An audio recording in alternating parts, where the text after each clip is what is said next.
নমস্কাৰ বন্ধু বান্ধৱীসকল আহিছে অইন টপিক্সৰ সৈতে গুৰুত্বপূৰ্ণ এটা টপিক্সৰ সৈতে য'ত আপোনালোকক জনাব বিচাৰিম যে আপোনাৰ যিটো এনআৰচি হয় এনআৰচি যিটো বায়োমেট্ৰিক আছে বায়োমেট্ৰিকটো আপুনি কেনেকৈ ৰিজেক্ট কৰিব এতিয়ালৈকে আপোনাৰ যিটো বায়োমেট্ৰিক হয় বায়োমেট্ৰিকটো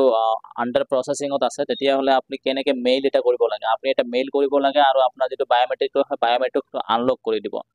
সো সেইটো কৰাৰ কাৰণে আপোনাৰ যদি মেইল কৰিব লাগিব ক'ত কৰিব লাগিব কেনেকৈ কৰিব লাগিব আৰু কি লিখিব লাগিব মেইলত সম্পূৰ্ণ ডিটেইলছখিনি মই এইটো ভিডিঅ'ৰ যোগেদি দেখুৱাবলৈ চেষ্টা কৰিম সেই ভিডিঅ'টো হ'বলৈ গৈছে ইম্পৰ্টেণ্ট যদি সেইটোকে লাইক এটা কৰা নাই লাইক এটা কৰি দিয়ক আৰু যদি সেই চেনেলটো নতুন হয় চেনেলটো ছাবস্ক্ৰাইব কৰি বেল আইকনটো ক্লিক কৰি ৰাখিব এনেধৰণৰ ইম্পৰ্টেণ্ট তথা অনলাইন ভিডিঅ' অতি সহজে পাই থাকিবলৈ তো বলক ভিডিঅ'টো আৰম্ভ কৰিছোঁ ফাৰ্ষ্ট টাইম মই আপোনাক ৰিকুৱেষ্ট কৰিব বিচাৰিম আপোনাৰ যিটো বায়োমেট্ৰিক হয় বায়োমেট্ৰিকটো কোনটো আপোনাৰ আণ্ডাৰ প্ৰচেছিঙত আছে সেইটো আপুনি ফাইন কৰক সেইটো আপুনি বিচাৰি ওলোৱাক যিটো আপোনাৰ আণ্ডাৰ প্ৰচেছিঙত সাপ'জ ধৰি লওক আপুনি যদি এনআৰচি সময়ত বায়োমেট্ৰিক কৰিছিলে এনআৰচি সময়ত বায়োমেট্ৰিক কৰাৰ পিছত আপুনি আৰু বহুতকেইটা ট্ৰাই কৰিছিলে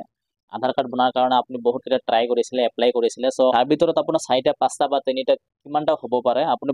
সকলোবোৰ চেক কৰক আপোনাৰ যিটো ষ্টেটাছ আছে এনৰলমেণ্ট নাম্বাৰটো চেক কৰক সকলোখিনি চেক কৰি চাওক আপুনি কোনটো আণ্ডাৰ প্ৰচেছিঙত আছে চ' এইটো আপুনি বিচাৰি যিকেইটা নাথাকক কিয় আপোনাৰ যিটো বায়োমেট্ৰিক হয় বায়োমেট্ৰিকটো যদি যিকোনো এটা বায়োমেট্ৰিক যদি আপোনাৰ আণ্ডাৰ প্ৰচেছিঙত আছে তেতিয়াহ'লে আপুনি যিটো আধাৰ কাৰ্ড এপ্লাই কৰিবলগীয়া আধাৰ কাৰ্ড যিটো পাবলগীয়া তেতিয়াহ'লে আপুনি আধাৰ কাৰ্ডটো নাপাব আপুনি যিহেতু আধাৰ কাৰ্ডটো নাপাব তেতিয়াহ'লে আপুনি এতিয়া কি কৰিব চ' যিটো আপোনাৰ বায়োমেট্ৰিকটো এনৰলমেণ্টটো যিটো আপোনাৰ আণ্ডাৰ প্ৰচেছিঙত আছে এইটো আপুনি যেনেকৈ নহওক কিয় আপুনি যিটো এনৰলমেণ্ট হয় এনৰলমেণ্টটো ভালকৈ বিচাৰি উলিয়াব বিচাৰি উলিওৱাৰ পিছত আপুনি এটা মেইল কৰিব লাগিব চ' আপোনাক মই মেইল আইডিটো জনাই দিম যিটো আধাৰ কাৰ্ডৰ যিটো ৱেবছাইটৰ যিটো মেইল হয় আধাৰ ৱেবছাইটৰ যিটো মেইল হয় মেইলটো মই আপোনালোকক ইয়াতে ডিছক্ৰিপশ্যনত দি ৰাখিম তাতে ক্লিক কৰি আপুনি ডাইৰেক্টলি গৈ আপুনি মেইল কৰিব পাৰিব আৰু লগতে বন্ধু বান্ধৱীসকলক মই ৰিকুৱেষ্ট কৰিব বিচাৰিম যিহেতু অধিক সংখ্যক লোক আধাৰ কাৰ্ডৰ যিটো প্ৰব্লেম হয় প্ৰব্লেমত ফেচ কৰি আছে আধাৰ কাৰ্ডৰ সমস্যাৰ সন্মুখীন হ'বলগীয়া হৈছে চ' ভিডিঅ'টো সকলোকে শ্বেয়াৰ কৰি দিয়ক সকলো বন্ধুকে শ্বেয়াৰ কৰি দিয়ক বন্ধু বান্ধৱীলৈ শ্বেয়াৰ কৰি দিয়ক যাতে এখেতৰ যিটো আধাৰ কাৰ্ড হয় বা এখেতৰ ফেমিলিৰ যিটো আধাৰ কাৰ্ড হয় ইজিকৈ বনাব পাৰে আৰু যিটো বায়োমেট্ৰিক হয় বায়োমেট্ৰিক আনলক কৰিব পাৰিব তাৰ কাৰণে আপুনি আপোনাৰ মোবাইল ফোনৰ পৰা আপোনাৰ যিটো মেইল এপছ হয় মেইল এপছটো আপুনি অ'পেন কৰি ল'ব অ'পেন কৰি লৈ পেলাই ইয়াতে দেখিব পাৰিব এনেকুৱা এটা ইণ্টাৰফেচ আহিব ইয়াতে আপুনি আপোনাৰ মেইলটো আপুনি অ'পেন কৰি ল'ব নিউ মেইল কৰাৰ কাৰণে ইয়াতে আপুনি টিক কৰি দিব ইয়াতে ক্লিক কৰি দিয়াৰ লগে লগে নিউ মেইলত আপুনি আহিব নিউ মেইলত অহাৰ পিছত তাৰপিছত এনেকৈ দেখিব পাৰিব ইয়াতে দেখিব পাইছে ফৰ্মত আপুনি আপোনাৰ মেইল যিটো হয় আপোনাৰ মেইলটো ইয়াতে দেখিব পাৰিব ইয়াতে মোৰ মেইলটো ইয়াতে আছে তাৰপিছত ইয়াতে দেখিব পাইছে আপুনি ক'লৈ পঠাব য'ত পঠিয়াব আপুনি য'ত মেইলটো পঠিয়াব তাত আপুনি তেখেতৰ মেইলটো ইয়াতে দি দিব মই ইয়াতে যিটো UIDAI যিটো অফিচিয়েল মেইল হয় অফিচিয়েল মেইলটো মই ইয়াতে টাইপ কৰি দিছোঁ তাৰপিছতে ইয়াতে দেখিব পাইছে ছাবজেক্ট থাকিব আপোনাৰ যিটো এনৰলমেণ্ট আইডি হয় এনৰলমেণ্ট নাম্বাৰ হয় নাম্বাৰটো আপুনি কি প্ৰব্লেম হৈ আছে আপুনি ইয়াতে আপুনি মেনশ্যন কৰিব my Aadhaar enrolment number is still under process ইয়াতে মই এইটো লিখি দিছোঁ মোৰ এনৰলমেণ্ট নাম্বাৰটো যিটো হয় এতিয়ালৈকে প্ৰচেছিঙত আছে চ' এইটো মই ইয়াতে লিখি দিছোঁ আপুনি যিটো হয় এইটো লিখি দিব তাৰপিছত ইয়াতে দেখিব পাইছে আপুনি ইয়াতে কম্পাছত আহি ইয়াতে লিখিব দেয়াৰ ছাৰ I request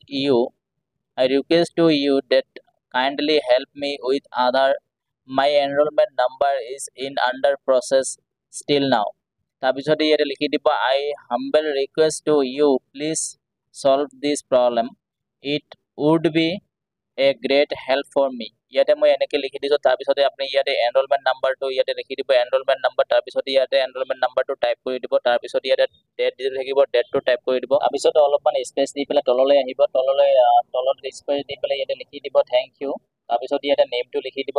যাৰ আপুনি এনৰলমেণ্ট নাম্বাৰটো ইয়াতে দিছে তেখেতৰ এনৰলমেণ্ট নাম্বাৰটো আপুনি আনলক কৰিব বিচাৰিছে তেখেতৰ নেমটো ইয়াতে লিখি দিব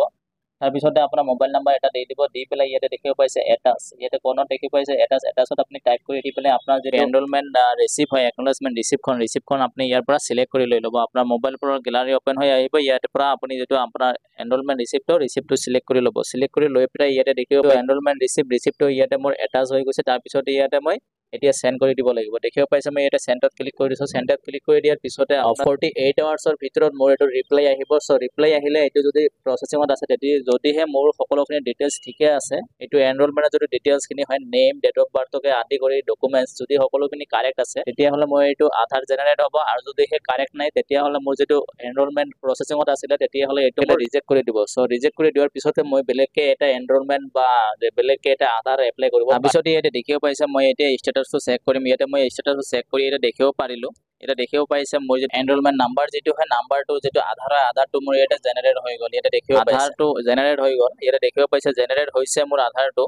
জেনেৰেট হোৱাৰ পিছত এতিয়া মই যিটো আধাৰ হয় আধাৰটো ডাউনলোড কৰিব লাগে, কিন্তু মোৰ লগত যিটো মোবাইল নাম্বাৰ দিয়া হৈছে মোবাইল নাম্বাৰটো মোৰ লগত নাই, সেয়েহে মই আধাৰটো ডাউনলোড কৰিব নোৱাৰোঁ। সেইকাৰণে মই মোৰ PPC কাৰ্ডটো এপ্লাই কৰিব লাগিব। PPC কাৰ্ডটো এপ্লাই কৰিলে মোৰ PPC কাৰ্ডটো আহি যাব, তাৰপিছতে মই যিটো আধাৰ কাৰ্ডটো হয় আধাৰ কাৰ্ডটো পাই যাম, আৰু যিটো মোবাইল নাম্বাৰ হয় মোবাইল নাম্বাৰটো মই চেঞ্জ কৰি লৈ ল'ম। এইটো পিছৰ কথা। এনেধৰণে আপুনি মেইল এটা কৰি পেলাই আপোনাৰ যিটো এনৰলমেণ্ট নাম্বাৰ হয় এনৰলমেণ্ট নাম্বাৰটো যিটো প্ৰচেছিং হয় ৰিলিজ কৰিব পাৰিব, আৰু যদিহে আপোনাৰ যিটো আধাৰ কাৰ্ড নাম্বাৰ হয় আধাৰ কাৰ্ড নাম্বাৰটো জেনেৰেট হ'ব, আৰু যদি সেই ডকুমেণ্টছখিনি কিবা এটা অসুবিধা থাকে তেতিয়াহ'লে ৰিজেক্ট হৈ যোৱাৰ পিছত আধাৰ কাৰ্ডটো এপ্লাই কৰিব পাৰিব। চ' এনেকুৱাকৈ আপোনাৰ যিটো আধাৰ কাৰ্ড হয় আধাৰ কাৰ্ডখন এপ্লাই কৰিব পাৰিব। চ' এইটো যিটো ভিডিঅ' হয় বহুত গুৰুত্বপূৰ্ণ ভিডিঅ' হয়, আজিৰ তাৰিখত এইটো এটা বহুত গুৰুত্বপূৰ্ণ ভিডিঅ'। চ' এইটো ভিডিঅ' বন্ধু বান্ধৱলৈ বেছিকৈ শ্বেয়াৰ কৰি দিয়ক, আৰু চেনেলটো যদিহে নতুন হয় চেনেলটো ছাবস্ক্ৰাইব কৰি ৰাখিব, আৰু বেল আইকনটো ক্লিক কৰি ৰাখিব। এনেধৰণৰ ইম্পৰ্টেণ্ট অনলাইন ভিডিঅ'খিনি অতি সহজে পাই। জয় হিন্দ, জয় অসম।